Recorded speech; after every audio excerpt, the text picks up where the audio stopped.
வாழ்க வையகம், வாழ்க வையகம், வாழ்க வளமுடன். இது கனடா ஸ்கை யோகா மன்றத்தின் வாராந்த சிறப்பு சிந்தனை உரை நிகழ்ச்சி.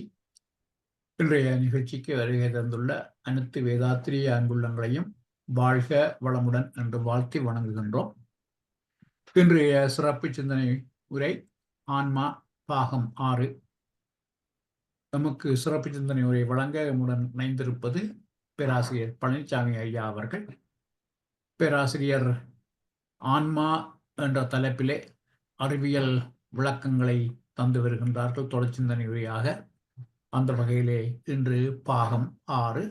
இப்பொழுது இன்றைய சிந்தனை உரையை ஆரம்பிக்குமாறு பேராசிரியரை கனடா ஸ்கை யோகா மன்றத்தின் சார்பிலே பணிவன்புடன் வேண்டுகின்றோம். வாழ்க வளமுடன் ஐயா. வாழ்க வளமுடன் ஐயா. வாழ்க வையகம், வாழ்க வையகம், வாழ்க வளமுடன். குரு வாழ்க, குருவே துணை. சிந்தனையை, உடல் நலத்தை சீர் அமைத்து உய்வித்த குருவே வாழ்க. வாழ்க வளமுடன், வாழ்க வளமுடன், வாழ்க வையகம். கனடா ஸ்கை யோகா அறக்கட்டளையை சிறப்பாக நடத்தி வருகின்ற ஆன்மீக அன்புள்ளங்கள், குறிப்பாக பேராசிரியர் முனைவர் சிவசங்கரம் ஐயா அவர்கள் மற்றும் இந்த நிகழ்ச்சியை தொடர்ந்து சிறப்பித்து வருகின்ற அன்பர்கள் அனைவருக்கும் அருட்தந்தை வேதாத்ரி மகர்ஷி அவர்கள் சார்பாக வாழ்க வளமுடன் என்ற வாழ்த்துக்களையும் எனது அன்பு கலந்த பணிவான வணக்கத்தையும் சமர்ப்பித்து ஆத்மாவை பற்றிய அறிவியல் சிந்தனையின் 6ஆம் பாகத்திலே பரம்பொருள் தரம் மாறியதால் தோன்றிய பிறப்புகள் என்ற கருத்தை இப்போது சிந்திக்க இருக்கின்றோம். இந்த உலகமாக, பஞ்சபூதங்களாக, உயிர்களாக, மனிதர்களாக அனைத்துமாக மாற்றம் பெற்றது எது, அனைத்திற்கும் பிறப்பிடம் எது என்ற ஒரு கேள்வி எழுப்பி சிந்திக்கின்ற போது அறிவியல் பூர்வமாகவும் தத்துவ ரீதியாகவும் கண்ட உண்மை என்ன என்றால், சுத்த வெளி என்ற பரம்பொருளே, மெய்ப்பொருளே தரம் மாறி அனைத்துமாக பரிணமித்தது டிரான்ஸ்ஃபர்மேஷன் அல்லது எவல்யூஷன் என்று சொல்வார்கள். இருப்பு, இயக்கம், காந்தம் என்ற 3 தன்மைகள் இணைந்ததே இறை துகள் என்றாலும் அதன் உண்மையை கருத்தில் கொண்டால் இறை துகளே காந்த துகள் என்றும் கொள்வதில் தவறு இல்லை.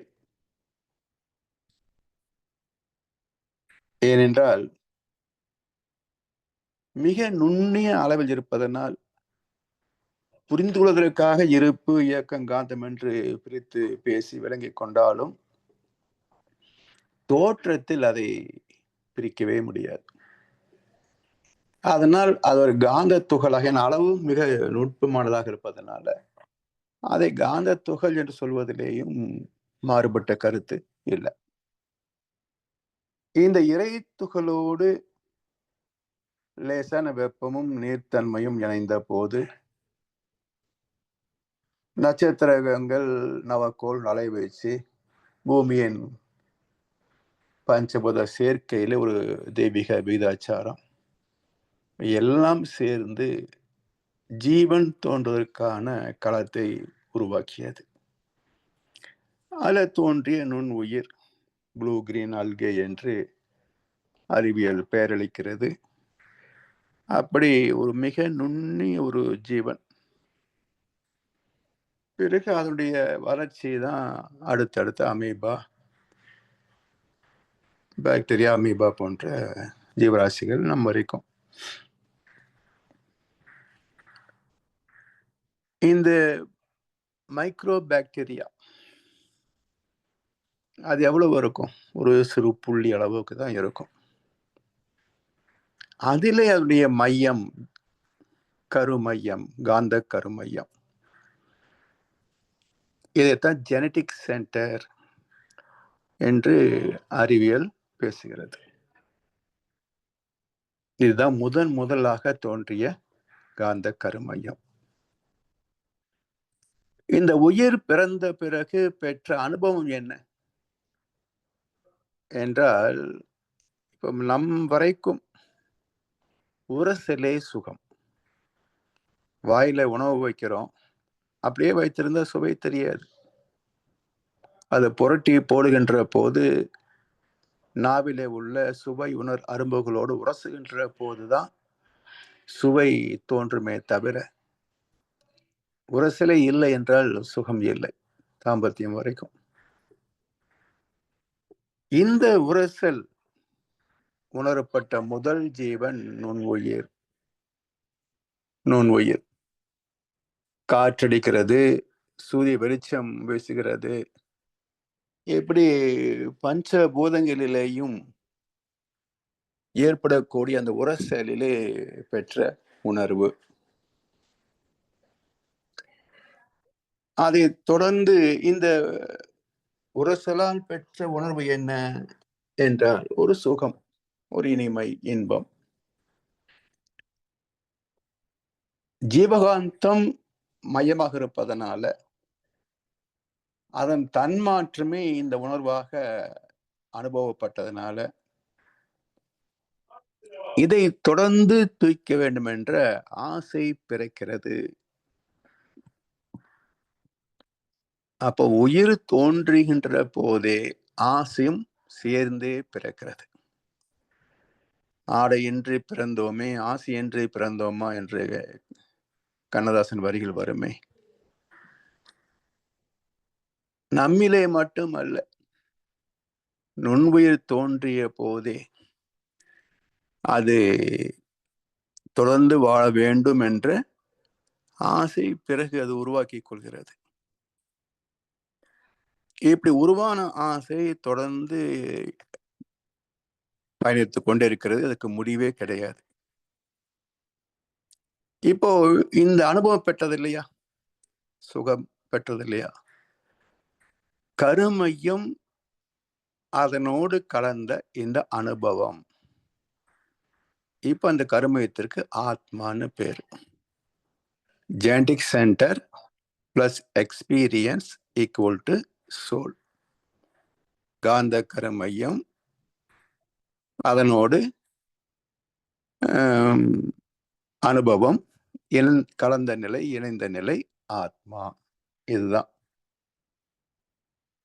மனிதன் வரைக்கும் ஆத்மா என்பது என்ன என்று கேட்டால், நம் உடலில் ஓடிக்கொண்டிருக்கின்ற ஜீவகாந்த அலைக்களம், அதிலே அமைகின்ற ஒரு மையம், காந்த கருமையம். இதிலே அனுபவங்கள் கலந்திருக்கின்றன. அது 2 அடுக்காக பிரிக்கிறோம், சஞ்சித கர்மா, பிரார்த்த கர்மா. இந்த 2 வினை அடுக்குகள் சேர்ந்துகின்ற போது காந்த கருமையம் பிளஸ் அனுபவங்கள் ஈக்குவல் டு ஆத்மா. சரி, எப்படி இறை துகளை காந்த துகளாகவே கொள்வதில் மாற்று கருத்து இல்லை, தவறு இல்லை என்று சொன்னோமோ, அதே போல இந்த காந்த கருமையம் தனித்து இருக்கிறதா என்றால் கிடையாது. அதனுடைய அனுபவங்கள் பிரிக்கவே முடியாது. எப்படி நீரோடு கலந்த சர்க்கரையை நாம் பிரிக்க முடியாதோ, அது போல characterisation can never be erased. அதனால் இந்த ஆத்மாவிலே உள்ள பதிவுகள் அழிந்து போவதே கிடையாது. அதனால் தூய்மையான காந்த கருமையம் என்பது இன்றைக்கு வாழ்கின்ற எந்த ஜீவனிலும் எந்த மனிதனிலும் கிடையாது. எல்லாமே அனுபவங்கள் கோர்க்கப்பட்டவைதான். அதனால் இன்றைக்கு காந்த கருமையம் என்றாலும் ஆத்மா என்றாலும் அடிப்படையில் டெக்னிக்கலி டிஃபரன்ஸ் உண்டு. இருப்பு, இயக்கம், காந்தம், அனுபவங்கள். ஆனா நாம் பொருள் கொள்வதிலே வேதம் இல்லை. ஆத்மா என்றாலும் கருமையம் என்றாலும் ஒன்றாக பொருள் கொள்ளலாம். இதை இந்த ஈர்ப்பு மகசூர் கவியில சொல்றாங்க, உலகங்களின் ஈர்ப்பு உள்மையம் கொண்டும். உலகங்களின் ஈர்ப்பு உள்மையம் கொண்டும். சுழகின்ற எந்த ஒன்று, ஒரு காற்று கோலம் சுழன்றாலும் மையம் ஏற்படுத்தி கொள்ளும். இப்போ ஒரு சுழல் காற்று ஏற்படுகிறது, காற்று வேகமாக வீசுகிறது, குப்பைகள், மணல், மண் எல்லாம் சேர்ந்து கலந்து காற்றிலே வீசப்படுகிறது. சில வினாடிகளை பார்த்தோம் என்று சொன்னால் அவை எல்லாமே ஒரு கோனிக்கல் ஷேப், ஒரு கூம்பு வடிவத்திலே சுழல் இயக்கமாக அமைவதை பார்க்கலாம். அந்த மையம் தரையை தொட்டிருப்பதையும் பார்க்கலாம். அப்ப எந்த ஒரு சுழற்சி ஏற்பட்டாலும் அது ஒரு மையத்தை அமைத்துக் கொள்கிறது என்பது ஸ்பெசிபிக் கிராவிட்டி பிரின்சிபிள், பௌதிக விதி. அது அதே போல ஒரு காற்று கோலம் சுழன்றாலும் அது தனக்கு ஒரு மையத்தை ஏற்படுத்திக் கொள்ளும். எனவே உலகங்களின் ஈர்ப்பு உள்மையம் கொண்டும் உயிர் வகைகளில் காந்த கருமையம் கொண்டும் நலமுடனே வடிவம் குணம் நல்லியக்க சீரால் நடுநிலையாம் இறையாற்றல் நடத்தும் சீர் மறந்தோல் புலன் உணர்வால் அழிக்கின்றார் பூ உலக வளத்தை. நில உலகை விண்ணீரால் தூய்மை செய்தால் போதாது, பல வகையில் சீரழிந்த ஜீவகாந்த மையம் பண்பட்டு மக்கள் உய அகத்தவமும் வேண்டும் என்று ஒரு கவியில குறிப்பிடுகிறார். இப்படி மைக்ரோ பாக்டீரியாவில தொடங்கி நுண்ணுயிர்கள் வளர வளர அமீபா, தாவர இனங்கள், அதன் விதையிலிருந்து தோன்றுகின்ற புழுக்கள், பூச்சிகள், இப்படி தொடர்ந்து வந்தது ஏற்கனவே நாம உயிரின பரிணாம வரலாற்றிலே விரிவாக சிந்தித்திருக்கின்றோம். ஜீவகாந்த திணிவு பெற்ற நிலையே உயிர். உயிர் துகள்களின் தொகுப்பே திசுக்கள், திசுக்களின் தொகுப்பே உறுப்புகள், உறுப்புகளின் தொகுப்பே உடல். இப்படி ஸ்பரிசம், சுவை, வாசனை, பார்வை, ஓசை என்ற 5 தன்மைகளில் அறிவு வெளிப்பட்ட விலங்கினங்கள், பறவைகள் வரை கிட்டத்தட்ட 84 லட்சம் ஜீவராசிகள் இன்றைக்கு இருப்பதாக அறிவியல் ஒரு கணக்கு சொல்லுகிறது. இவற்றிலே ஒரே ஒரு ஜீவன்தான் மனிதன். 84 லட்சம் ஜீவராசிகளிலே ஒன்றே ஒன்றுதான் மனித இனம். இறுதியில் மனிதன் வந்ததற்கு காரணம் என்ன என்றால், மனிதனை தவிர அனைத்து ஜீவன்களுக்கும் உடல் சார்ந்த வாழ்க்கை மட்டுமே. உடல் தேவைக்கு அது ஆராய்ச்சி செய்யும், உடல் தேவைக்கு அது பல நுட்பங்களை கையாளும். இங்க இந்த நேஷனல் ஜியோகிராபிக் சேனல், இது மாதிரி டிஸ்கவரி சேனல்லாம் பார்க்கிறோம் இல்லையா? மிக பரவலாக பார்க்கப்பட்ட ஒன்று என்னன்னா, ஒரு காட்டெருமை குட்டியை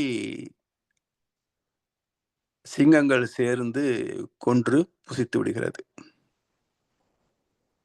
அதனோடு இருந்த தாய் எருமை ஓடி போகிறது.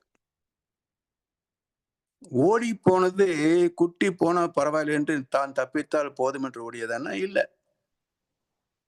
அது ஒரு காட்டெருமை கூட்டத்தையே அழைத்து வருகிறது. என்ன சொல்லி அழைத்திருக்கோம்? மொழி இருப்பதனால் நாம் பெரிய அறிவால் நினைத்துக் கொள்கிறோம். இப்போ இந்த காட்டெருமை என்ன சொல்லி தன் கூட்டத்தை அழைத்து வந்திருக்கும்? சொல் என்றும் மொழி என்றும் பொருள் ஒன்றும் இல்லை. சொல்லாத சொல்லுக்கு விலை ஏதும் இல்லை.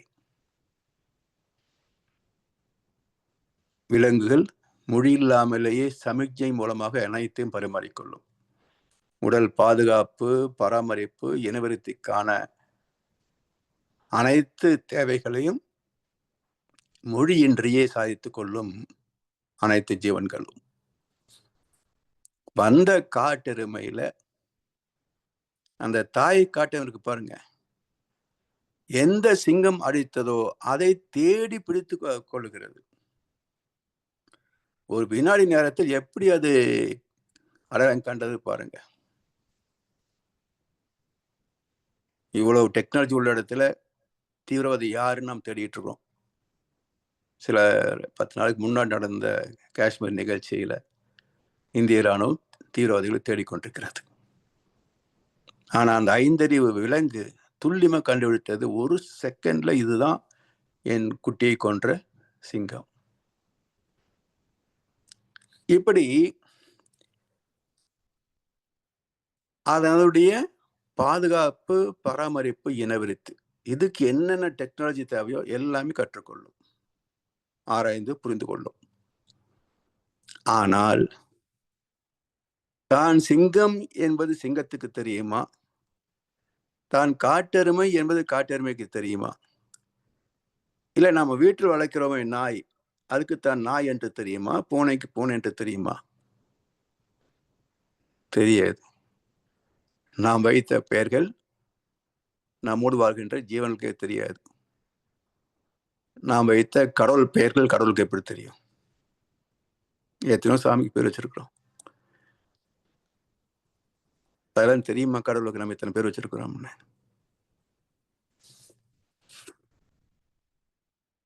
எனவே மனிதன் வந்ததுக்கு காரணம் என்ன என்றால், இந்த இயற்கை ரகசியங்களை கண்டெடுப்பதற்காக, இறைவனை தேடி கண்டெடுப்பதற்காக, அந்த பேரின்பத்திலே திளைத்து நிறைவு பெறுவதற்காக. அதுதான் முழுமை. பூரணம் சொல்கிறோமே, சுத்த வெளியை, மெய்ப்பொருள், பூர்ண பொருள், முழுமை பொருள் சொல்கிறோமே. மனிதனை தவிர வேற எந்த ஜீவனிலே முழுமை சொல்ல முடியும்? இந்த ஜீவனால் ஞானம் பெற முடியுமா? சாத்தியம் இல்லை. அப்போ அந்த பக்குவத்திற்கு வந்த ஜீவனே மனிதன். அப்ப பரிணாமத்தில் நம்முடைய நோக்கம் என்ன என்றால், மனிதனின் கடமை தெய்வத்தை உணர்வது, தெய்வத்தின் இயல்பு மனிதனை காப்பது. இப்ப நாம் என்ன செய்யறோம்? தெய்வத்தின் கடமையிலே நாம் குறுக்கிடுகின்றோம். எனக்கு என்ன தேவை என்பதை நானே தேடி கண்டெடுத்து தேர்வு செய்து பயன்படுத்துவேன். எனக்கு இது பிடிக்காது, எனக்கு இது பிடிக்கும், எங்க இருந்தாலும் போய் வாங்கிடுவேன். இப்ப இறைவனின் கடமையில் குறுக்கிடுகின்றோம், நம்முடைய கடமையை மறந்தே போனோம்.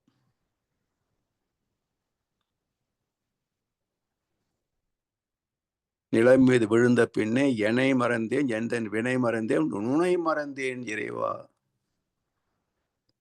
சாமி கண்டுபிடிச்சிட்டாங்க, நமக்கும் சொல்லி கொடுத்துட்டாங்க. ஆனா உலகத்தில் எத்தனை பேருக்கு தெரியும் முனை மறந்தேன் இறைவான்றது? 99% பேருக்கு தெரியாது. ஏதோ தினசரி மணி அடிக்கிறதும் விளக்கு ஏத்துறதும் தான் கடவுள் நினைக்கிறது நினைச்சிட்டு இருக்காங்க. அது அல்ல. உணர்தல், அனுபவித்தல், தெய்வீகத்தில் திளைத்தல், அதுதான் முழுமை.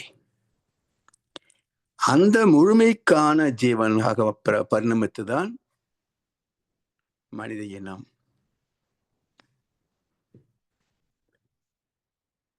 எனவே இயற்கை ரகசியங்களையும் இறை தத்துவத்தையும் இறை நீதியையும் புரிந்து வாழ்க்கையை மேன்மைப்படுத்தி கொள்ளக்கூடிய சிறப்போடு வந்தவனே மனிதன். அதனால் இவன் எல்லாம் வல்லவனாகவும் எல்லாமே உள்ளவனாகவும் பரிணமித்தவன். என்கிறார் வேதாத்திரி மகர்ஷி அவர்கள். அது மட்டுமல்ல, இறுதியாக பூத்த மலராக இருப்பதனால்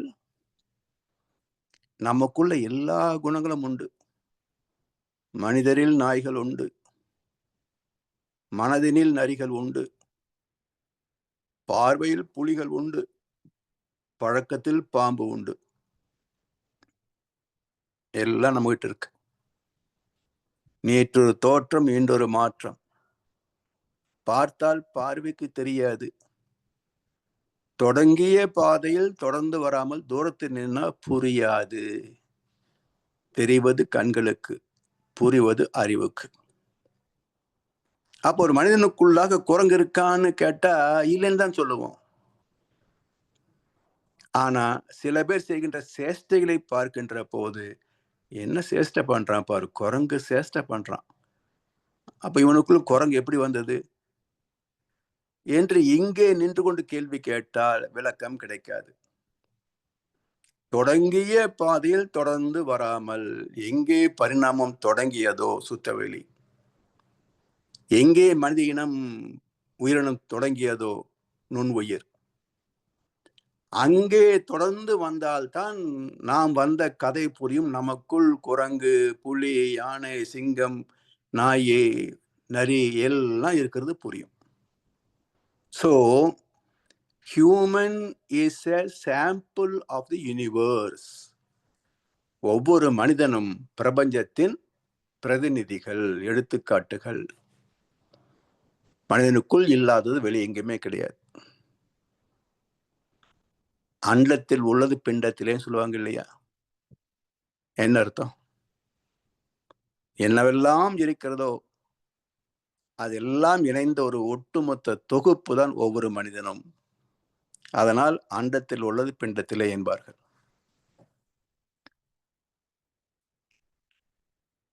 மனித உடல் 3 உடல்களை உள்ளடக்கியது. காரண உடல், காசல் பாடி, உயிர் உடல், ஆஸ்ட்ரல் பாடி, பரு உடல், பிசிக்கல் பாடி. இது 3ஐயும் தனித்தனியாக பிரிக்க முடியுமா? முடியாது.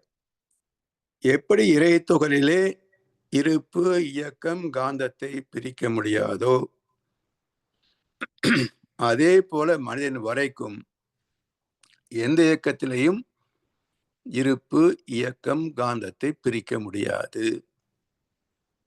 எனவே நமக்குள் காந்த உடல் தான் முதலில் தோன்றும் தாயின் கருப்பையில. அதுவே திணை பெற்று உயிர் உடலாக மாற்றம் பெறும். அதுவே திணை பெற்று திசுக்கள் வளர்ச்சி பெற பருவுடலாக மேன்மை பெறும். எனவே நாம் புரிந்துள்ளதற்காக 3 உடல் என்று பிரித்து பேசலாமே தவிர 3ம் கலந்ததுதான் இந்த மனித திருவடிவம். இந்த 3க்கும் மையம் ஒன்றேதான். ஜெனடிக் சென்டர், காந்த கருமையம். உடலுக்கும் அதுதான் மையம், உயிருக்கும் அதுதான் மையம், காந்தத்துக்கும் அதுதான் மையம். ஒரே மையம் தான்.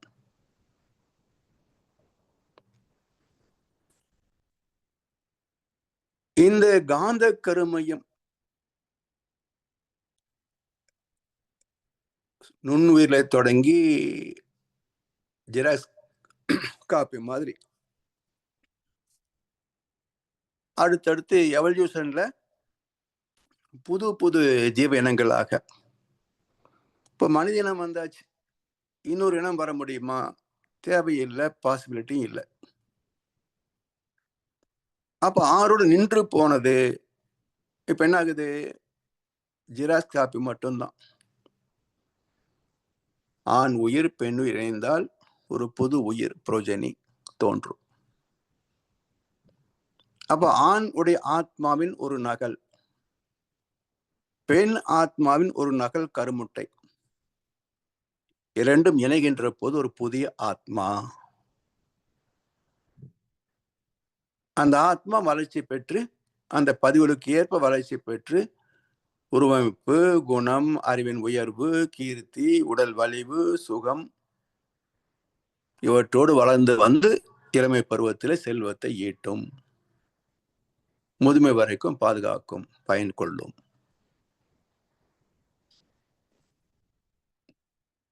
இப்போ 2 பேருடைய ஆத்மா இணைந்து தானே புதுசா வருது. அப்ப இந்த 2லே என்னென்ன அனுபவங்கள் உண்டோ அத்தனையும் இங்க இருக்கும். அதுல எழுச்சி பெற்றது, அடக்கம் பெற்றதுன்னு 2 இருக்கு.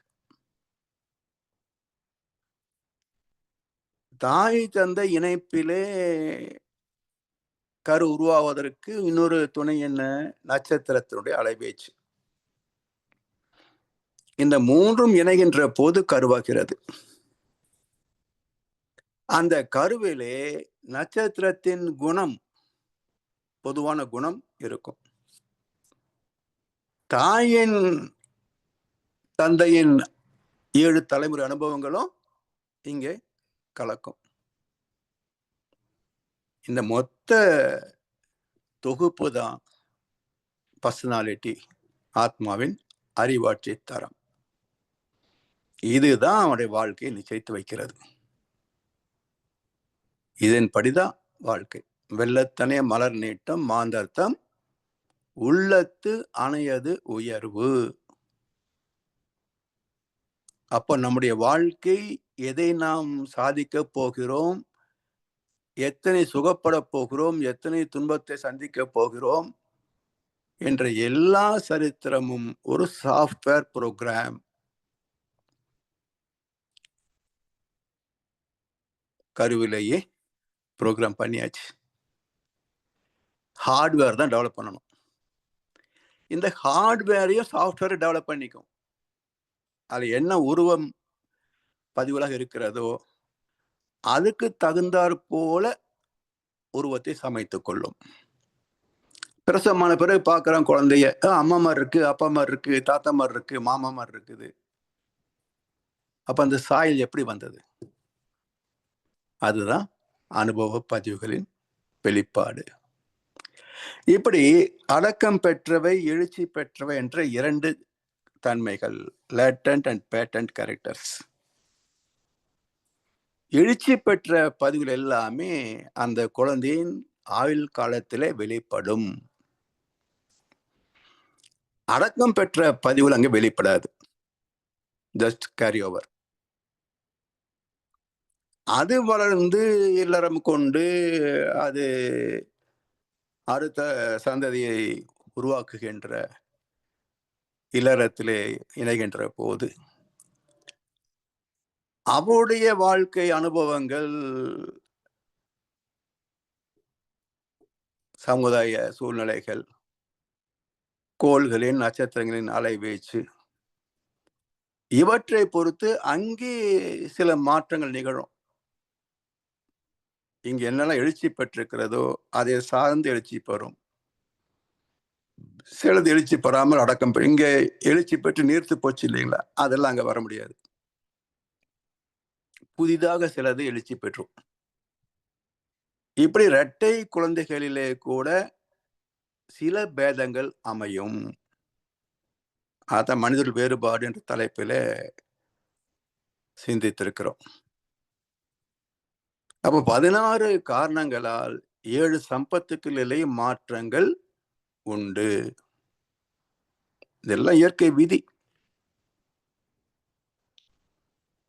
எனவே ஒவ்வொரு மனிதனுக்குள்ளும் ஆத்மா எங்கிருந்து வருகிறது என்று சொன்னால், தாய் தந்தை இணைப்பில்தான் ஆத்மா தோன்றுமே தவிர, ஒரு காலத்துல என்ன சொல்லுவாங்க, 7வது மாசத்துல உயிர் வருதும்பாங்க.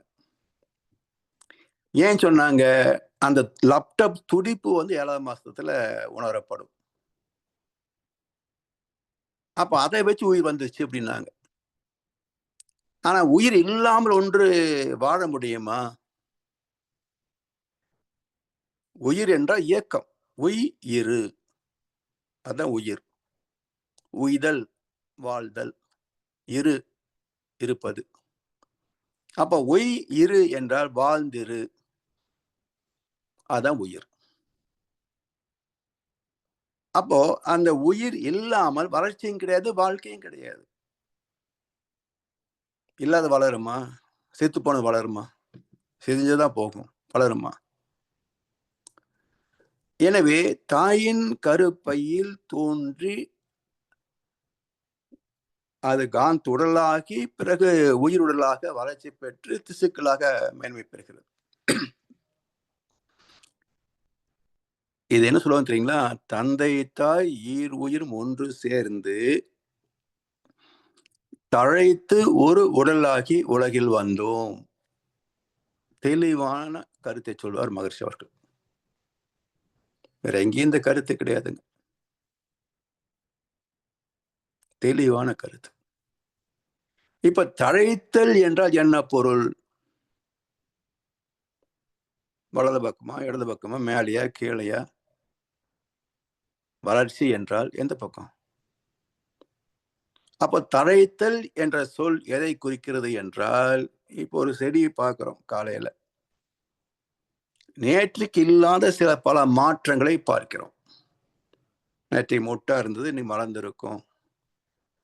நேற்றைக்கு அரும்பா இருந்து இன்னைக்கு மொட்டா இருக்கும். நேற்றைக்கு பழுத்த இலைகள் இன்றைக்கு உதிர்ந்திருக்கும். முதிர்ந்த இலைகள் பழுத்திருக்கும்.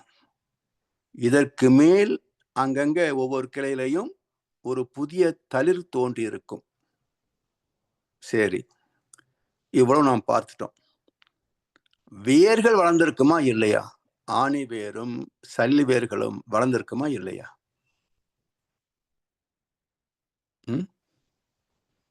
அதுவும் வளர்ந்திருக்கும். நாம விதை போட்ட ஆழத்துலதான் மரம் நிக்குதா? மரம் மேல வளரோட கீழே ஆழம் போகுதா இல்லையா? அப்ப தழைத்தல் என்ற சொல்லுக்கு அங்கு இங்கு எனாதபடி ஒவ்வொரு செல்லிலேயும் எந்த அளவுக்கு வளர்ச்சி தோன்ற வேண்டுமோ அது அந்த கருமையத்தில் இருக்கின்ற பதிவுகளின் அடிப்படையில் வளர்ச்சி பெறும். வளர்ச்சி பெறாத அணுவே கிடையாது. அதுக்கு பேர் தான் தழைத்தல். அப்போ ஒரு சிறு காந்த உடலாக தோன்றிய இந்த சிசு, அதுல என்னெல்லாம் பதிவுகள் இருக்கிறதோ அதுக்கு தகுந்தாற்போல் ஒட்டுமொத்த தொகுப்பும் வளர்ச்சி பெறும். அப்படி உயிர் உடலாக வந்து பிறகு திசுக்கள் வருகின்ற போது பரு உடலாக வந்து அதுல உறுப்புகள் எல்லாம் வளர்ச்சி பெறுகின்ற போதுதான். இன்னும் பாருங்களேன், பிரசவமான குழந்தைக்கு உச்சியில பள்ளம் இருக்கும், மண்டையோடு முழுசா வளர்ந்துருக்காது. அது 3 வயசு வரைக்கும் அப்படியே இருக்கும், கொஞ்சம் கொஞ்சமா மூடிக்கிட்டே வரும். அப்ப அது மூடுகின்ற போது மூளை வளர்ச்சியும் முழுமை பெறுகிறது, நினைவாற்றல் வந்துடும். அதனால்தான் 3 வயது வரைக்கும் குழந்தைகளுக்கு ஸ்திரமான நினைவுகள் இருக்காது. பேசும் பாடும் எல்லாமே செய்யும், அது எல்லாமே கிளிப்பிள்ளை வேலை, சொல்லி கொடுத்து திருப்பி சொல்லும், அவ்வளவுதான்.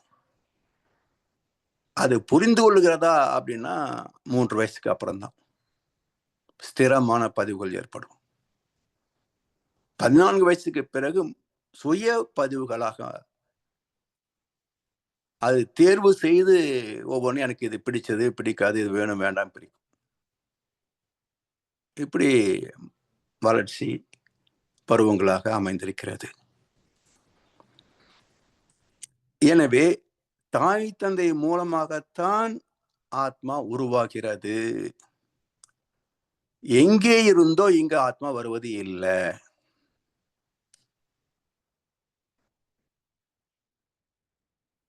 இதுல இன்னொரு கருத்து இருக்கு. செத்து போனவங்களுக்கு பிண்டம் வைப்பாங்க. அது என்ன பிண்டம்? பச்சரிசி மாவு. சரி, அண்டத்தில் உள்ளது பிண்டத்தில் என்னங்களே, இது பச்சரிசி மாவா?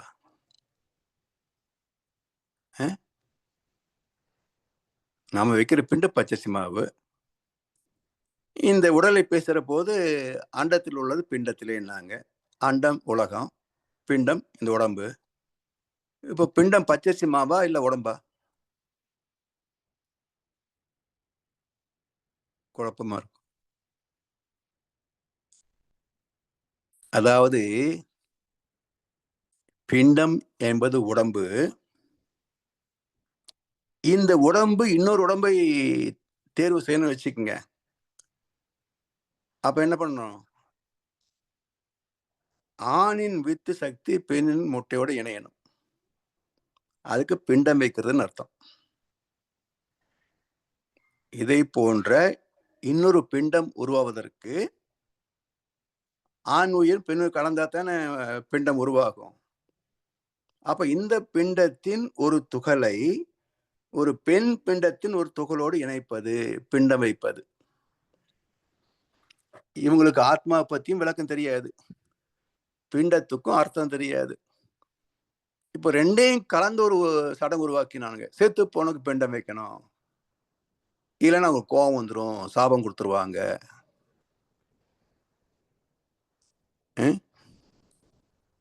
அதாவது உணர்வுகள் உணரக்கூடிய திறம் எப்ப வரும்?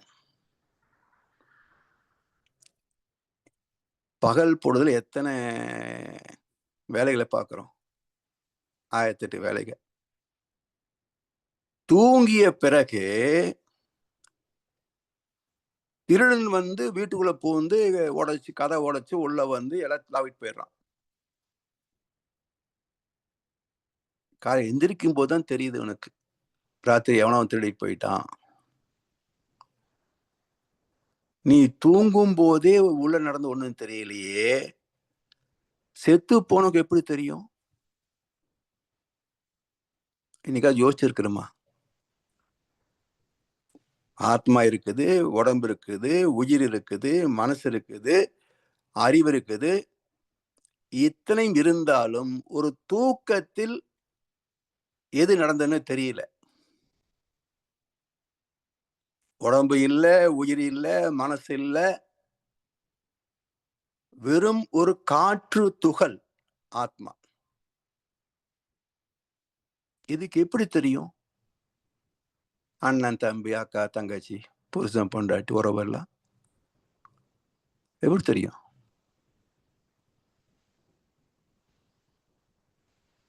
அப்புறம் எப்படி நீங்க பிண்டம் வைக்கலன்னு கோவிச்சுக்க முடியும் சொல்லுங்க?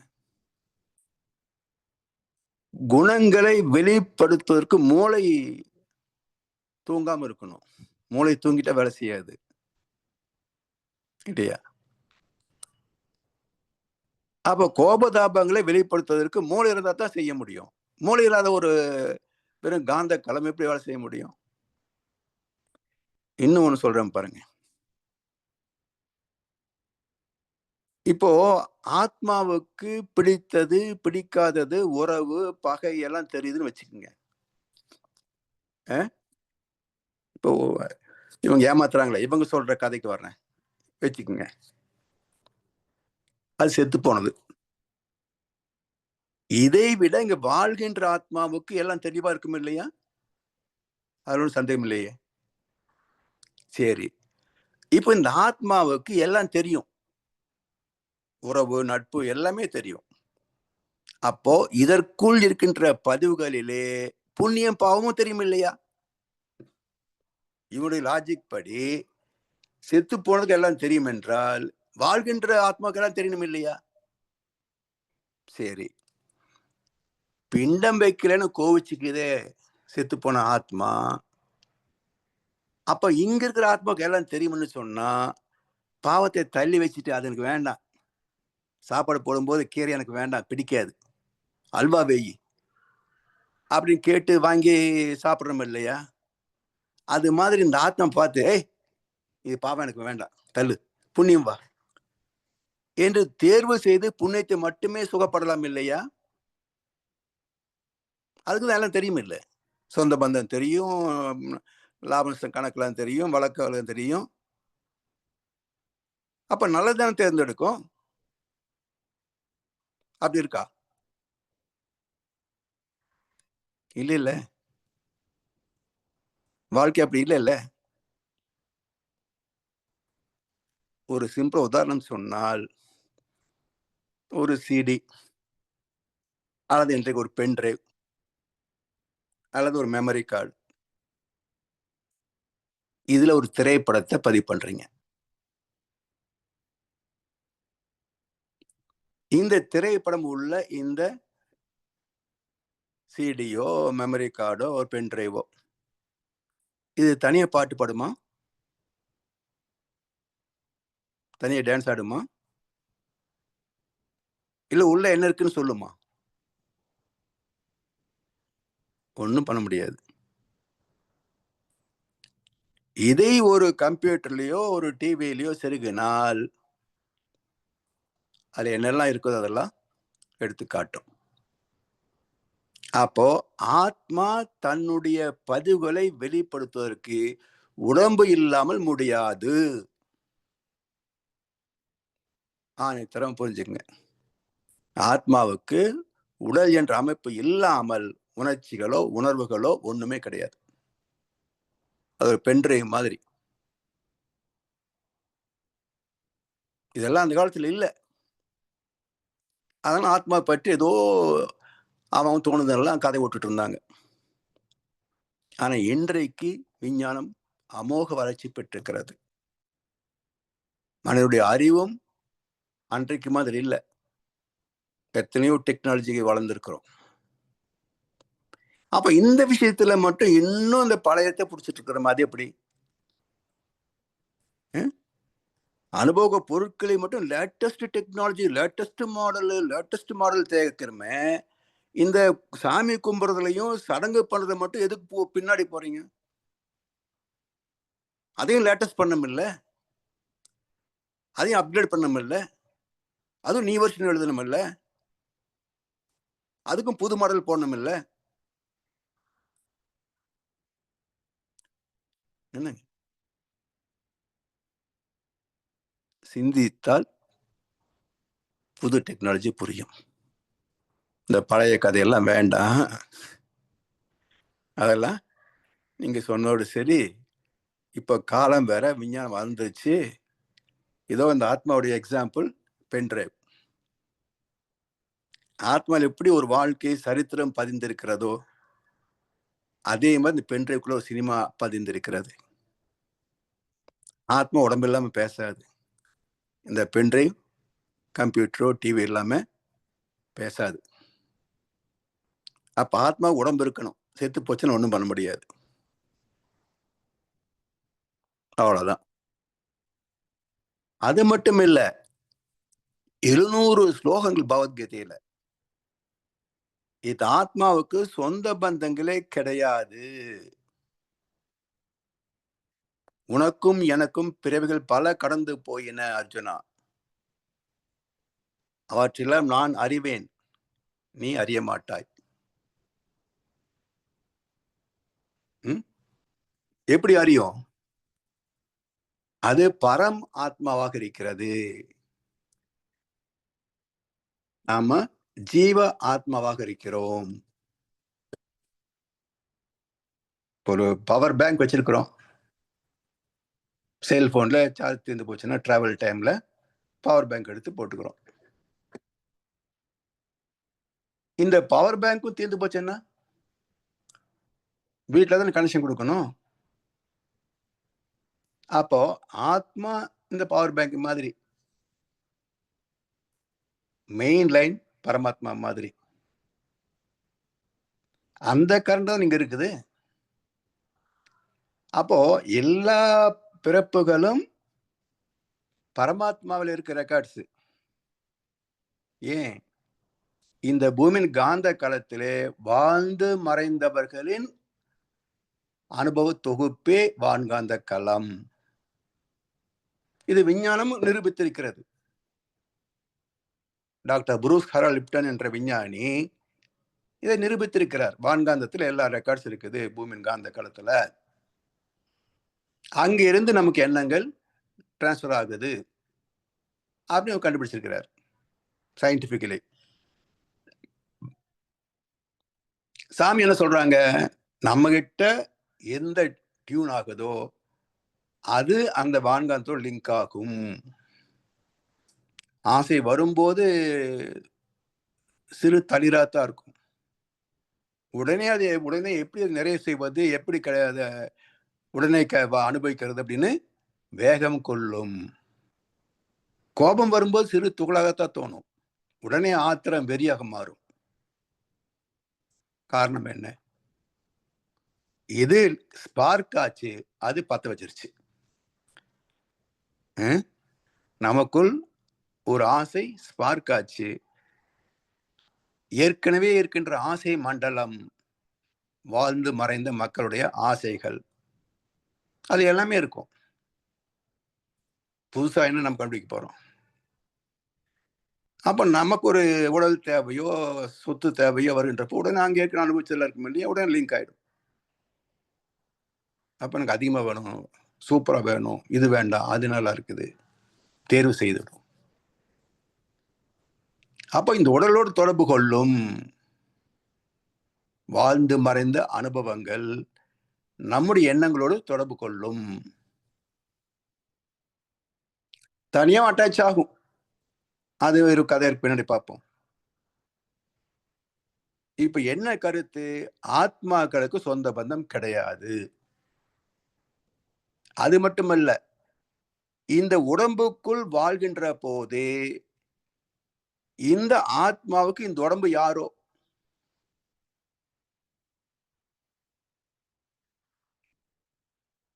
ஆச்சரியமான செய்தி இல்லைங்களா? இதுதான் தெளிவான செய்திகள். என் உடலுக்குள் வாழ்கின்ற போதே இந்த ஆத்மாவுக்கும் உடலுக்கும் சொந்தம் கிடையாது, யாரோதான். அதனால்தான் இந்த உடல் படுகின்ற சுகமோ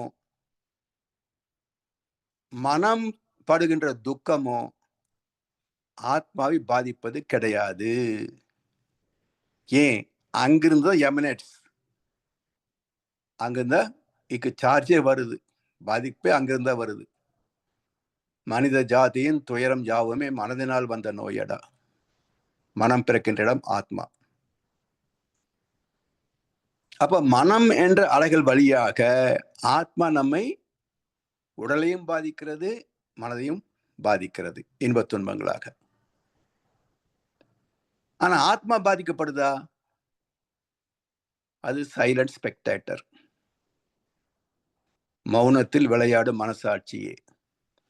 ஆசையில் கல்லாகி, அச்சத்தில் மெழுகாகி, காரியம் தவறானால் கண்களில் நீராகி, மௌனத்தில் விளையாடும் மனசாட்சியே. அது ஒன்றும் அழுகிறதும் இல்லை, அது ஆசைப்படுறதும் இல்லை, அது கோபப்படுறதும் இல்லை. ஆனா என்ன பண்ணுது? எல்லா வேலையும் இந்த உடலை செய்ய வைக்கிறது, மனதை செய்ய வைக்கிறது. அருமையான வரிகள். ஆசையில் கல்லாகி, அச்சத்தில் மெழுகாகி, காரியம் தவறானால் கண்களில் நீராகி, மௌனத்தில் விளையாடும் மனசாட்சியே. மனசாட்சி அழுகிறது இல்லை, மனசாட்சி சிரிக்கிறது இல்லை, மனசாட்சி எந்த வேலையும் செய்யறது இல்லை. அபோக்தா, அகர்த்தா, அவ்யக்தா, ஏற்கனவே பார்த்தோம் இல்லையா? எனவே இந்த உடலுக்குள் வாழ்கின்ற காலத்திலேயே ஆத்மாவுக்கும் உடம்புக்கும் சம்பந்தம் இல்லை, உறவு இல்லை என்று சொன்னால் செத்து போனவருக்கு நமக்கு என்ன சம்பந்தம்? சொல்லுங்க.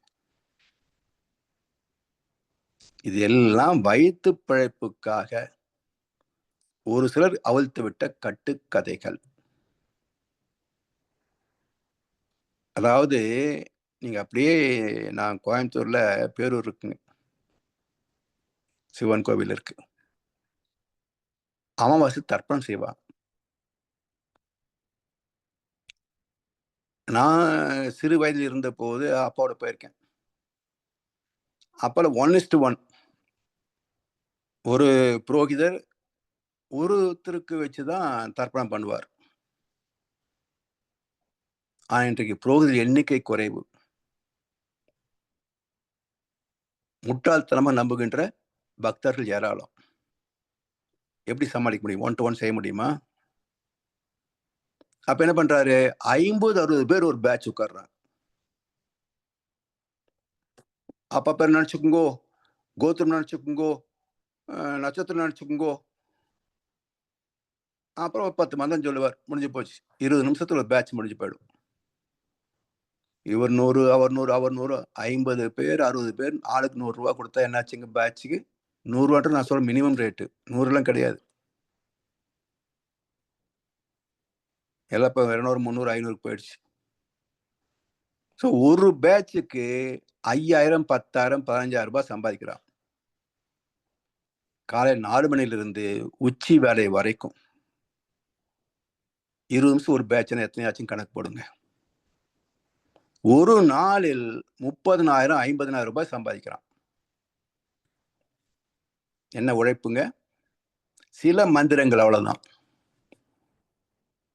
நம்ம ஒரு டிகிரி வாங்குறதுக்கு பக்கமா படிக்கிறோம்.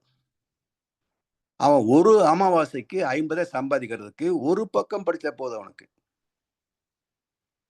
இந்த வசதி விட்டு கொடுப்பானுங்களா? யோசிங்க. ஏமாளிகள் தான் யோசிக்கணும். ஏமாத்திரம் எப்போ யோசிக்க மாட்டான். அவன் எப்படி ஏமாத்துற மட்டும் தான் யோசிப்பான். தப்பிக்கணும்னு சொன்னா நாம தான் அதை தெரிஞ்சு வச்சிருக்கணும். இல்ல சம்பாதிச்சாலும் கொண்டு கொடுத்துட்டு போக வேண்டியதுதான். அப்போ இந்த ஆத்மாவை பற்றிய தெளிவு எப்போ வரும்?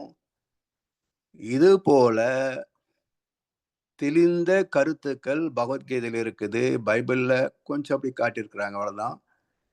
வேதத்திரத்தில் மிக தெளிவாக பேசப்பட்டிருக்கிறது.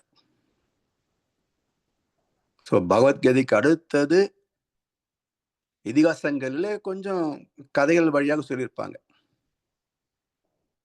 வேதத்திரத்துல ஆத்மா எப்படி உருவாகுது என்பதை சயின்டிபிக்கலா கொடுத்திருக்கிறார் மகரிஷி. இந்த இரண்டையும் இணைத்து கொண்டு இதிகாசங்களையும் கூட சேர்த்து கொண்டு வள்ளுவருடைய திருக்குறளையும் பைபிளையும் திருக்குறளையும் சேர்த்து கொண்டால் ஒரு தெளிவான விடை கிடைக்கும், விளக்கம் கிடைக்கும். அந்த விளக்கத்தெல்லாம் பிடிக்கிறதுக்கு 20 30 40 வருஷம் ஆகும். வந்தோடனே யாரும் புரிஞ்சிட முடியாதுங்க. ஸோ என்னுடைய 33 ஆண்டு அனுபவம் தான் இன்றைக்கு இந்த தெளிவாக பேச முடியுதே தவிர, நானே துணை பேச இருந்த போது இந்த தலைப்பை 1 மணி நேரம் பேசுறதுக்கே திக்கி முக்கி பேசிடுவேன், அவ்வளவுதான். ஆனா இன்றைக்கு மணிக்கணக்காக பேச முடிகிறது என்று சொன்னால், எவ்வளவு விரிவான விளக்கத்தை தர முடிகிறது என்று சொன்னால், சிந்தனையும் அனுபவம் இருக்கணும். அப்ப மகரிஷியுடைய கருத்தை படித்த பிறகு பகவத்கீதைக்கும் பைபிளுக்கும் திருக்குறளுக்கும் ராமாயணம் மகாபாரதம் கந்த புராணம் உபநிஷத்துக்கள் இதெல்லாம் இணைத்து பார்க்கிற போதும் தெளிவான விடை கிடைக்கும். ஸோ இந்த விளக்கத்தை தெரிந்தவங்க யாரும் புரோத வேலை பார்க்கறது இல்லைங்க. எந்த பூசாரியும் கிடையாது, எந்த மதவாதியும் கிடையாது. வெறும் மந்திரங்களை வைத்துக் கொண்டு மக்களை ஏமாற்றுகின்ற கூட்டம் தான் இருக்கிறதே தவிர அவர்களுக்கு எந்த விளக்கமும் தெரியாது, எந்த அனுபவமும் கிடையாது. இதெல்லாம் தவம் செய்து தேர்ச்சி பெற்றால், சிந்தித்து சிந்தித்து சிந்தித்து விளக்கம் பெற்றால், தெளிவு பெற்றால், அப்பதான் இது தெளிவாகும். அதனால் ஏதோ பேண்ட் ஷர்ட் போட்டு பேசினா விளக்கம் அறகுறை என்றோ, குடும்பம் வச்சுட்டு சமஸ்கிருதம் பேசினா பெரிய தத்துவ நிபுணர் என்றோ நினைக்கிற ஒரு பாங்கு மக்கள் மத்தியில 100க்கு 100 பதிஞ்சு கிடக்குதுங்க. அதனால் நம்ம எவ்வளவு விளக்கம் பேசினாலும் நம்புறது இல்லை. ஆமா 2 ஸ்லோகம் சொல்லி ஏமாத்தினா ஈஸியா ஏமாந்து விழுந்துடுறான். எனக்கு என்ன நஷ்டம்? அறிந்தது சொல்லுகிறேன். நம்பினா நம்புங்க, நம்புறேன்னா போங்க. எனக்கு என்ன நட்டம்? நான் எதையும் பண்றது கிடையாது.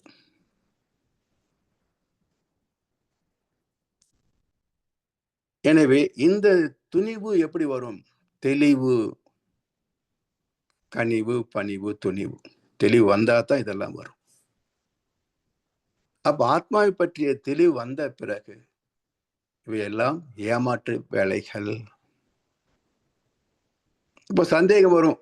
அப்ப சில பேர்லாம் ஆவியோட பேசுறாங்களே அப்படின்னு. ஆவி அங்க இல்லை, ஆவி அங்க இல்லை, எல்லாமே நம்ம கிட்ட இருக்குது. எல்லாமே நமக்குள்ள, நம்முடைய கருமயத்துல, நம்முடைய ஆத்மாவில எல்லா பதிவும் இருக்கு. இப்போ என்ன எடுத்தீங்கன்னா எனக்கு முன்னாடி 7 தலைமுறையின் பதிவுகள் எனக்குள்ள இருக்குது. அம்மா வகையில 7 தலைமுறைகள், அப்பா வகையில் 7 தலைமுறைகள் எல்லாம் எனக்குள்ள இருக்குது. இப்போ ஒரு புரோகிதரோ அல்லது ஒரு மந்திரவாதியோ அல்லது ஒரு ஆவிலோடு பேசக்கூடியவரோ எங்க லிங்க் பண்றாரு அப்படின்றதுக்கு ஒரு உதாரணம் சொல்றேன். இன்றைக்கு லேபரேட்டரிஸ் இருக்குங்க. சித்தா, ஆயுர்வேதிக், யுனானி, ஹோமியோபதி, அலோபதி எல்லாற்றுக்கும் லேபரேட்டரி இருக்கு. அப்ப மருந்துகளை கண்டுபிடிப்பதற்கு லேபரேட்டரி மூலமா அதை டெஸ்ட் பண்ணி எலிக்கு கொடுக்கறது, மனுஷனுக்கு கொடுக்கறது, இப்படி குரங்கு கொடுக்கறது, இப்படி டெஸ்ட் பண்ணி மார்க்கெட்டுக்கு இந்த மருந்து இந்த வியாதிக்குன்னு கொடுக்குறாங்க. சரியா? இது எல்லாருக்கும் தெரிஞ்ச விஷயம். சித்தர்கள் வாழ்ந்த காலம் பல நூற்றாண்டுகளுக்கு முன்பு. சித்த ஆயுர்வேத வைத்தியம் வந்ததும் பல நூற்றாண்டுகளுக்கு முன்பு. அப்ப எந்த லேபரேட்டரியில சித்தர் கண்டுபிடிச்சாங்க? சித்தர்கள் எந்த லேபரேட்டரியில சித்த ஆயுர்வேதிக் மருத்துவ முறையை கண்டெடுத்தார்கள்? யோசிங்க. எந்த லேபரேட்டரி? அதுக்கு சாமியம் சொல்ற மகர்ஷி எப்படி கண்டுபிடிச்சாங்கன்னா, நாம் தவம் செய்து நம்முடைய உடலில் இருக்கின்ற ஜீவாந்தத்தை நல்லா திணிப்படுத்துகின்ற போது உடம்புக்குன்னு ஒரு 100 யூனிட் தேவைன்னு வச்சுக்கோங்க. ஜீவகாந்தம் உடல் இயக்கத்திற்கு ஒரு 100 யூனிட் எப்போ இருக்கணும். இதை 150, 200 மாற்றணும்.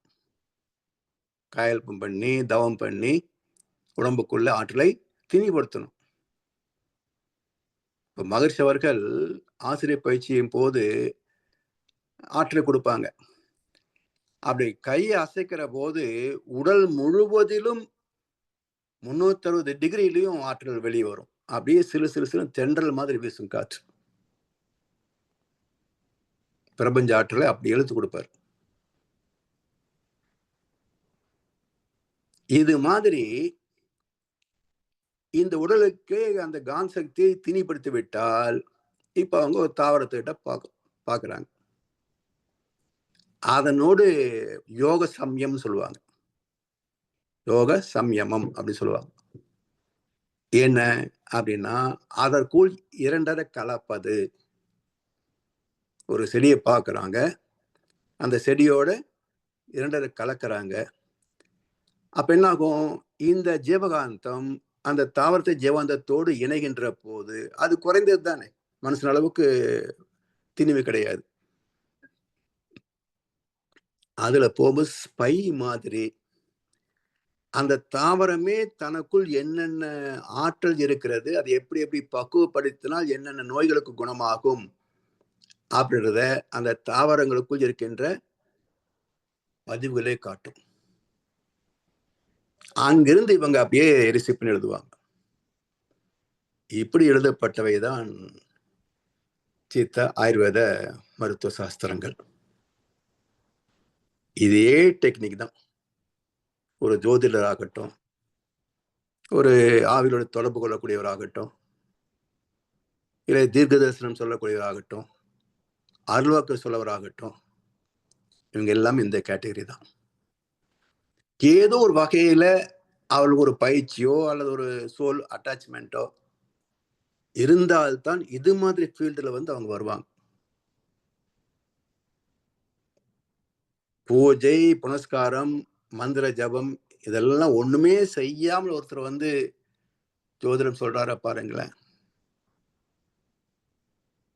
குறைந்தபட்சம் ஒரு ஆவியின் தொடர்பாக வச்சிருப்பார். இல்லைன்னு ஒன்றும் சொல்ல முடியாது. அப்போ எல்லா ஸ்ட்ரிங்ஸும் நம்ம கிட்ட இருக்குது. அவர் என்ன பண்றாரு? இப்போ ஒண்ணும் இல்ல, நீங்க ஜோசியங்கிட்ட போய் ஜாதகம் பார்க்க வச்சுங்க, வேறொருடைய ஜாதகத்தை எடுத்துட்டு போய் நீங்க காட்டினீங்கன்னா பலன் சரியா சொல்ல முடியாது. கவனிச்சு பாருங்க. நமக்கு நாமே பார்ப்பதை விட இன்னொரு ஜாதகம் எடுத்துட்டு போய் ஜோசியத்தை பார்த்தோம்னு சொன்னா அவ்வளவு சரியா சொல்ல முடியாது.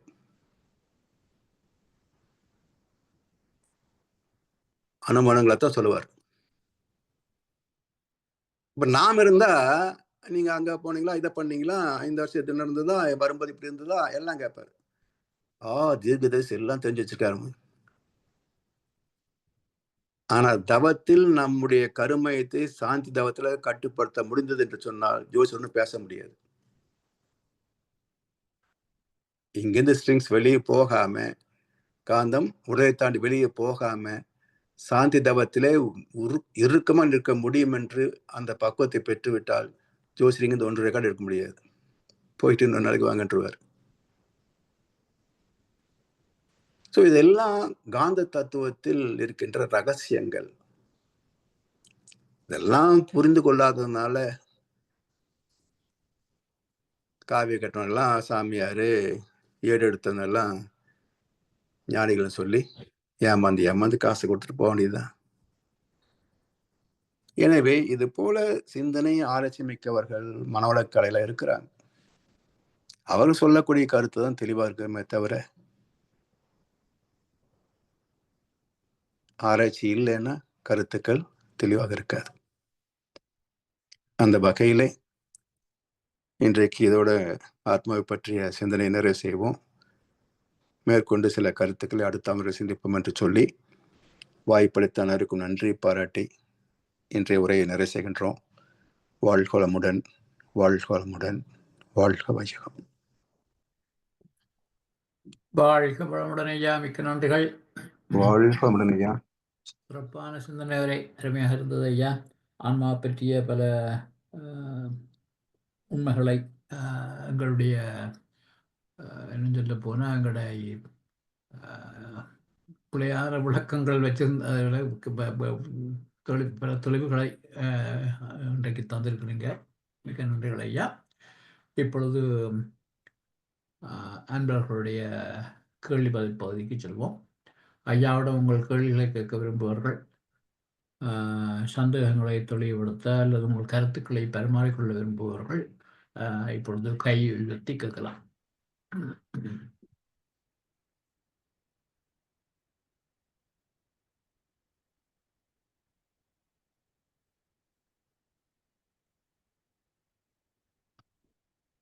ஐயா வாழ்க வளமுடன். ஒருவரும் கையொத்த காணில்லை. இப்ப நானே ஒன்று ஆரம்பிச்சு வைப்போம். ஐயா கேள்வி வந்து இந்த இந்த தெய்வ வழிபாடுகள் செய்யல அவைகள் வந்து இப்ப சாமி இந்த கடவுள் இருக்கிறாரோ இல்லையோ அந்த உருவ படங்கள்லயோ உருவத்திலேயோ, ஆனா அவையோட மைண்ட் வந்து ஃபோக்கஸ் பண்ணப்படுது தானே, அவை என்னத்தை வேண்டி ப்ரே பண்ணினமோ அந்த இதுக்கு. ஆமா, அதனால சில சில விஷயங்கள் நடக்கக்கூடும் தானே. ஆமா, அதை வச்சுதான் சம்பாதிக்கிறாங்க. சரி சரி சரி. மற்றது ஐயா, என்னத்துக்காக இந்த சில இடங்கள்ல வந்து இந்த எலுமிச்சம் பழத்தை வந்து கூட சக்தி அந்த கடத்துறதுக்கோ டிரான்ஸ்லேட் பண்றதுக்கு மஞ்சள் நிறத்துக்கு சயின்டிபிக்கலா ஒரு பவர் இருக்கு இல்லையா? மஞ்சள், ஆமா, அதேதான், வேற ஒண்ணும் இல்ல. அந்த மஞ்சள் நிறம் உள்ள இது வந்து ஜீவனாக உள்ளது வந்து எலுமிச்சம்பழம். நீங்க மஞ்சள் துண்டு எடுத்தீங்கன்னா இந்த அளவுக்கு அதுல எனர்ஜி இருக்காது, ஏன்னா அதுல ஜீவன் இல்ல. ஜீவன் இல்ல. மற்ற நிறங்கள் எல்லாமே வந்து ஆர்டிபிஷியல் கலர்ஸ், அதுல ஜீவன் கிடையாது. அப்ப மஞ்சள்ல ஜீவன் இருக்கிறதுனால மஞ்சளுடைய தன்மை வந்து ஈர்ப்பு சக்தி. அப்ப என்ன பண்றாங்க, திருஷ்டி கழிக்கிறவங்க அந்த பயன்படுத்தி நெகட்டிவ் எனர்ஜியை எடுத்துடுறாங்க. அதுல எடுத்து அதை என்ன பண்றாங்க, கொண்டு போய் எங்கேயாவது அதை அறுத்து சுத்திட்டு கொண்டு போய் எங்கேயாவது போட்டுருவாங்க குப்பையில, ஏன்னா அது நெகட்டிவ் எனர்ஜி. சரி சரி. அப்ப அது வாழைப்பழத்துக்கும் அதுக்கு இதே மாதிரி தொடர்பு இருக்குமா? வாழைப்பழம் தோல் மட்டும் தானே மஞ்சளா இருக்கு. சரி சரி சரி. Okay okay okay okay okay. சரி சரி, நன்றி. அது மட்டும் இல்ல, அந்த ஷேப் வந்து உருண்டையா இருக்கணும். ஆமா ஆமா ஆமா. ஏன்னா ஒரு அலை இயக்கம் எல்லாமே உருண்டைகள் தானே. கோல வடிவம் தான் அலைகளுக்கு எல்லாம். ஆமா ஆமா. அந்த கோல வடிவம் தான் அந்த அலைகளை வந்து ஈர்த்து தக்க வைக்கும். சரி சரி சரி. நீளமா இருந்ததுன்னா polarity arrangement, north pole south pole வந்துடும். அதனால வாழைப்பழம் மஞ்சளா இருக்கிறது கூட சிலதான். ஓகே ஒரு ஓகே. பருவம் தானே, ஆமா. எப்பவுமே மஞ்சளா இருக்கிறது இல்ல. அதான் அதான். அதாவது ஆனா அதோட எலுமிச்சம்பழம் அப்படி இல்லை, காயில இருந்து வந்துச்சுன்னா காஞ்சி போற வரைக்கும் அது ஒரு நிறமா தான் இருக்கும். ஆமா. அந்த கோள வடிவம் கூட இல்ல அது கண்டோட. ஆமா, ஓகே சரி அதனால சரி சரி சரி. சரி ஐயா. நன்றி ஐயா. வாழ்க வளமுடன். சிறந்த வாழ்க்கை. விளக்கங்கள். வாழ்க வளமுடன். ஐயா ஒரு கேள்வி. சொல்லுங்கய்யா. இப்ப இந்த உடல்ன்ற கருவி இருக்கும் வரைக்கும் தான் ஆன்மாவாலை இந்த அனுபவங்களை அல்லது ஆமா உணர்வுகளுக்கு ஆமா மேற்கொள்கிறது. இப்ப உடல் இறந்த போது ஆன்மா இருக்கின்ற போது அதுக்கு அந்த ஆன்மாவிலே பதிவுகள் உண்டு, அறிவும் உண்டு, அறிவும் உண்டு. அப்ப அதை செயற்படுத்துவதற்கு உடல் இல்லாமல் இருக்கலாம் ஒழிய அந்த அந்த அனுபவ பதிவு உணர்வுகள் அந்த அறிவு அனுபவம் இருக்கு, அனுபவம் இருக்கு. ஆனா செயல்படுத்துவதற்கு உடம்பு வேணும் இல்ல, செயல்படுத்த முடியாது. ஆனால் அறிய முடியும் தானே.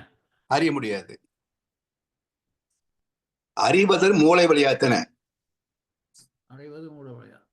இப்போ நீங்க ஆத்மா இருக்கு, மூளை இருக்கு, எல்லாமே இருக்கு. கோமால் இருக்கிறார், என்ன அறிய முடியும் அவரால? எல்லாம் இருக்கு. அப்ப வோல்டேஜ் டிராப் ஆனால லைட் எரியாத மாதிரி கோமால் இருக்கிறவருக்கு ஜீவாந்தம் டிராப் ஆன உடனே அவருக்கு உணர்வு கிடையாது. உடம்பை இல்லாத போது, மூளையை இல்லாத போது எப்படி ஆத்மா உணர முடியும்? அப்ப அந்த அறிவுன்றதுன்ற அர்த்தம் என்ன ஐயா? அதுக்கு அறிவு என்பது அறியும் திறம், அறிவுதான் எல்லாமே. அப்ப அது இதயம் அறியும் தானே ஐயா? அறியும் திறன், அறியும் திறன். இப்போ அறிவு, பேரறிவு இருக்கு சொத்து வலிக்கு இல்லையா?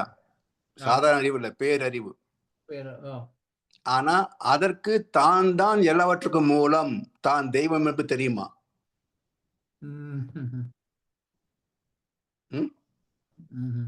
தெரியாது.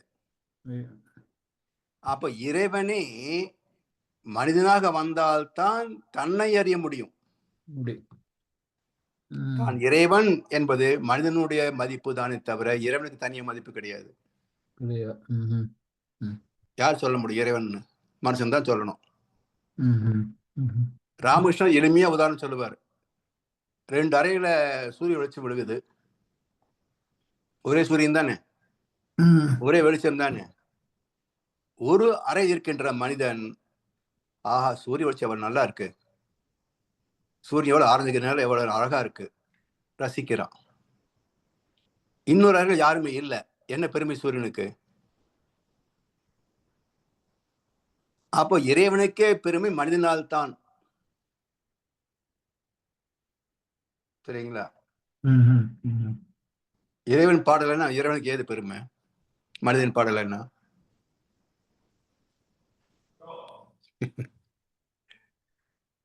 இல்லைங்களா ஐயா?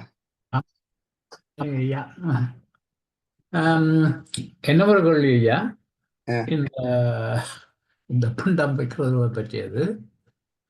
இப்ப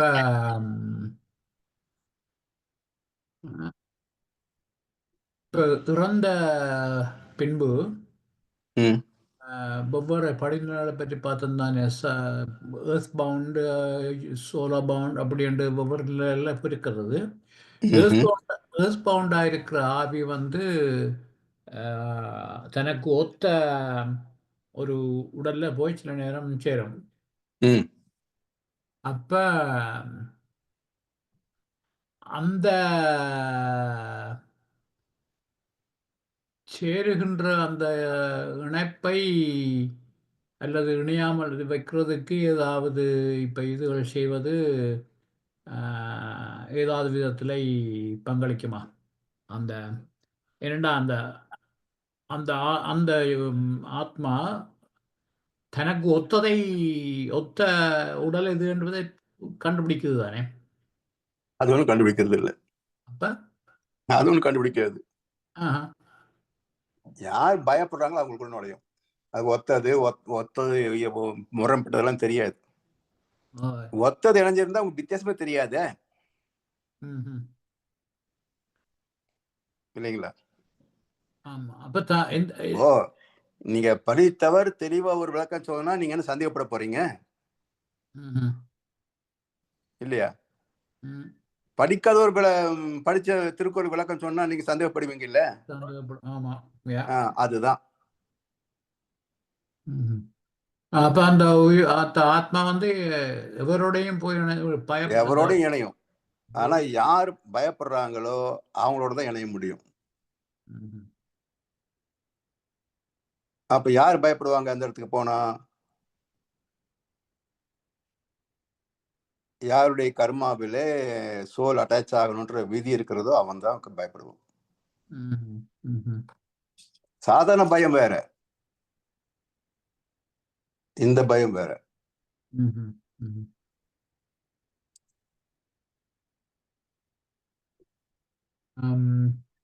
நன்றி ஐயா. நன்றி ஐயா, வாழ்க்கமுடன்.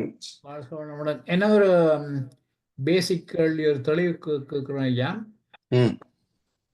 உயிர், உயிர் சக்தி, ஆன்மா, இந்த மூன்றையும் மூன்றை பற்றிய தெளிவை தருங்க ஐயா. ஆத்மா என்பதுதான் அடிப்படை. ஜீவகாந்தம் பிளஸ் அனுபவங்கள் ஈக்குவல் டு ஆத்மா. ஆத்மா.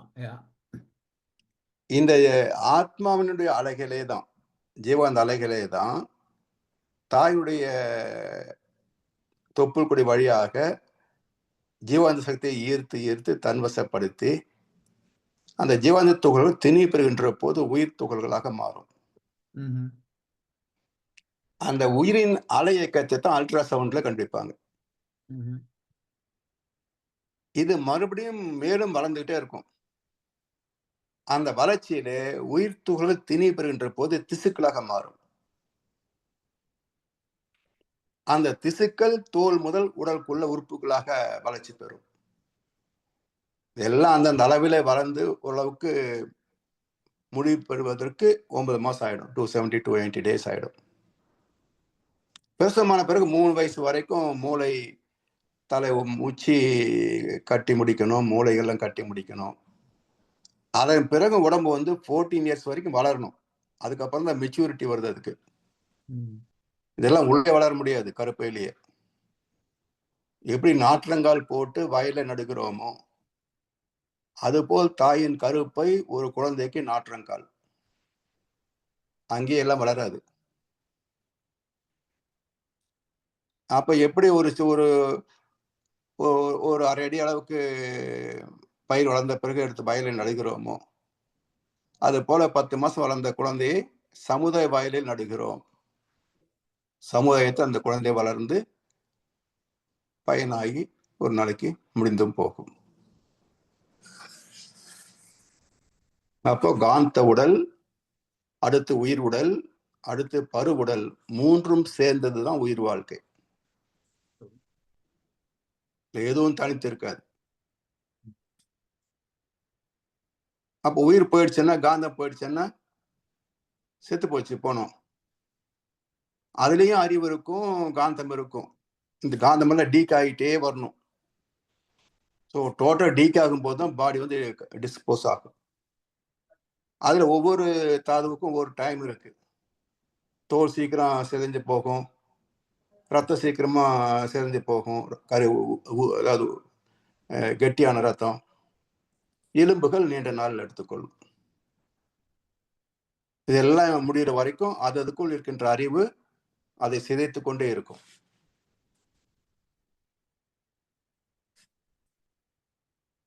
சரிங்களா? அந்த உயிர் போய் இறக்கும் போது உயிர் போயிட்டுன்னு சொல்றோம் தானே, அது உண்மையிலே ஆன்மா போயிட்டுன்றதான் அர்த்தம் ஐயா. உயிர் போயிடுச்சுன்றது வந்து உடல் வெப்பமும் சுவாசம் நின்று போச்சுன்னா உயிர் போயிடுச்சு. அதுக்கப்புறம் ஆத்மா வந்து உடல் அடக்கம் பண்ணினாலும் கூட 3 நாள் வரைக்கும் அது உயிர் போன இடத்துல இருக்கும். அதுக்காக தான் கருமாதி பண்றது 3ஆம் நாள். சரியா, எங்க இருக்குன்னு சொன்னீங்க?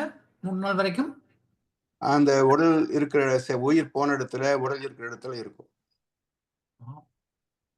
அதுக்காக வீட்டுல அந்த கர்மாதி செஞ்சு அந்த சுடுகாட்டிலேயே செய்துட்டு மறுபடியும் வீட்லயும் கும்பிடுவாங்க.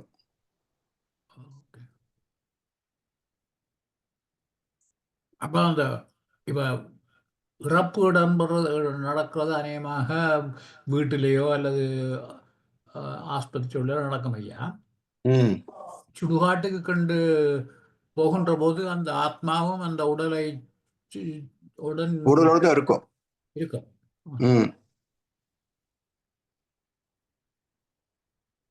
அப்ப அந்த உடலை ஐயா நீங்க ஆத்மான்றது வந்து ஏதோ ஒரு பொருள் நினைச்சீங்கன்னா சிக்கல். அது வெறும் காந்தாலை தொகுப்பு, ஒரு கேரக்டரிஸ்டிக் மேக்னெட்டிக் ஃபீல்டு. ஆனா இப்ப அந்த உடலை எரிக்காமல் இப்ப கிறிஸ்டியன் செய்யற மாதிரி நாங்கள் புதைச்சா என்ன பண்ணினாலும் அவ்வளவுதான் கதை. 3 நாளைக்கு மேல அங்க இருக்க முடியாது. அது மேக்னெட்டிக் ஃபீல்ட் ஒரு லைட்டஸ்ட் பார்ட்டிகல் இல்ல. 3 நாள் வரைக்கும் இருக்கும். ஆமா ஆமா ஐயா. ஐயா எனக்கு ஒரு கேள்வி. அந்த காந்த அலைகளையா அப்படியே 3 நாள் இருக்கும்போது வேறு ஆக்களோட ஆவி கூறுற இயல்பும் இருக்குமா ஐயா? அதுக்கு அது வந்து அட்டாச் ஆகிறது வாய்ப்பு கிடையாது. ஏன்னா வீட்டுக்குள்ள யாரும் பயப்பட மாட்டாங்க ஆச்சுங்களா. இது அட்டாச் அப்படின்னா கேரக்டரைஸ்டா பிரியும். கேரக்டர் வைஸ் பிரிஞ்சு ஆமா அந்தந்த ஒத்த மக்களுடைய கேரக்டரோட மிக்ஸ் ஆயிக்கும். அதுதான் வீட்டுல நடக்கிறது. வீட்டுக்குள்ள யாருக்கும் பேய் பிடிக்காது. ஓ சரி சரி சரி. ஓகே ஐயா. ஓகே, நன்றி நன்றி. வாழ்க வளமுடன். வாழ்க வளமுடன். நன்றிகள் ஐயா. நன்றி ஐயா. வாழ்க வளமுடன். வாழ்க வளமுடன். நாம் இத்துடன் என்னுடைய கேள்வி பதில் பகுதியை நிறைவு செய்வோம். இதுவரை நேரமும் ஆத்மா பாகம் 6 வகுப்பை மிகச் சிறப்பாக நமக்கு நடத்தி தந்த முதுநிலை பேராசிரியர் பழனிசாமி ஐயாவுக்கு நாம் நன்றி தெரிவிப்பதோடு ஐயாவுக்கு வாழ்த்து தெரிவிப்போம். பேராசிரியர் பழனிசாமி ஐயா அவரது உடல் நலம், மனவளம், பொருளாதார வளம், அவர்தம் அன்பு குடும்பம், அவரது வேதாத்திரிய தொண்டு வளமுடன்.